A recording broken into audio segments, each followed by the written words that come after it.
Today I wanted to follow up on evaluated receipt settlement and auto invoice setup, kind of the administration setup. I'd done a overview as part of the invoice against contract or contract terms document, kind of the same overview talking through this, general principles behind it, but wanted to get into more of the administration function of how you actually turn it on today. So we'll go through a brief intro, which is that evaluated receipt settlement automatically creates an invoice and i.e. a payment based upon the receipt of goods. So you don't need the supplier to invoice you. Automatic invoicing applies for fixed and reoccurring payments that are on a schedule. And so those are scheduled payments for like leases, software agreements, things of that nature that are known amounts that need to be paid on a scheduled date. You can simplify, make sure that you're getting payment discounts and things like that, not have to hassle with tracking down vendor invoices, etc. Both are great options. They do have some limitations around, if they're shipping and tax and unknown amounts that the supplier has to add. Obviously, these are more fixed known fees. The system can add tax if you have that set up. It can actually add the sales tax percentage, flag it, and make sure that sales tax is added, but it can't do unknown or variable rate shipping and things like that. So, great information. So how you actually set this up, the first step, there's two steps really to enable it. The first step is to actually enable the parameter. This is obviously a service request to enable evaluated receipt settlement or ERS. So then after you have support enable that for your realm, you will actually go and look at your supplier files. This varies depending on whether it's an SAP setup or a PeopleSoft Oracle / generic setup. So in the SAP setup, it's actually the purchase organization to supplier mapping file.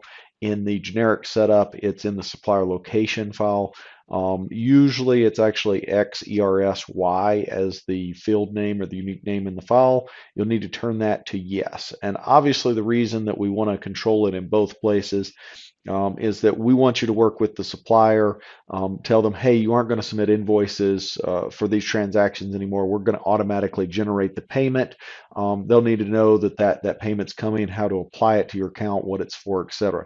And so you obviously have some work with the supplier to let them know you aren't going to generate invoices. We're going to do automatic settlement. And so this payment's coming. From there, once you've enabled it in your realm, you've enabled it for the supplier, you're actually going to go on the specific transaction.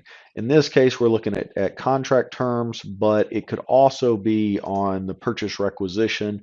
And so you can control this via the document as well. So in this particular case, when I go and I look at the fixed and reoccurring terms here, you'll see the auto invoice. When I choose this yes function, it's going to actually not allow the supplier to invoice anymore, and it's going to automatically generate a invoice on the date that it's due. It is important to realize that for like legacy agreements and things like that, it won't generate invoices for past due payments. And so if I were to change this to today, currently it's January 29th. So if I change this to say January 17th, that date's in the past, it's not going to generate a payment for that. And so it is important to realize that it will only be effective for future dated invoices and things like that. Obviously, the receipt's a little bit different. The receipt will generate the payment. Great information out on Connect, by the way. This is a Connect page that you can go and find. It also talks about the fact that the ERS, basically that settlement runs every 24 hours. So once that receipt is processed, approved, there's a process that runs in the background every 24 hours that will then turn that receipt into an invoice.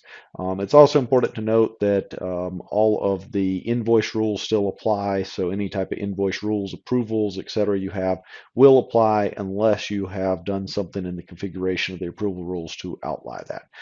Similarly, ERS, right, for products and things like that, it's just ERS allowed, yes, and that's going to trigger that payment or that invoice off the receipt. So I appreciate you guys taking the time to watch the video today. Hope this helps. It's a great function, really improves processing and efficiency. So let me know if you have any questions. Thanks.